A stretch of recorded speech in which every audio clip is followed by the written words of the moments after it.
So the great analytical skills of the Maverick are needed again this evening, this time to evaluate the game-winning goal in the late Sunday RSPL game between Arnett Gardens and Mount Pleasant Football Academy in the jungle last night. Many say it was a game of the season in front of one of the crowds of the season.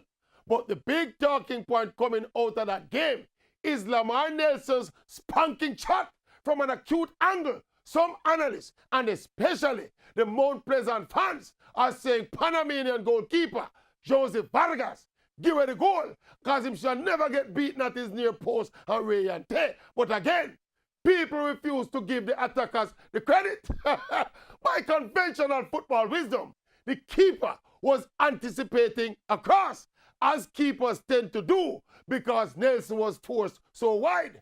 To Nelson's credit though, he says that the keeper was preying the cross and him firing the shot at pace at the near post.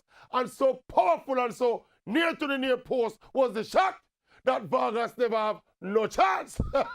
I don't know if the goalkeeper was even one or two more steps to his left, as he should have been. Me still not think he would have saved it.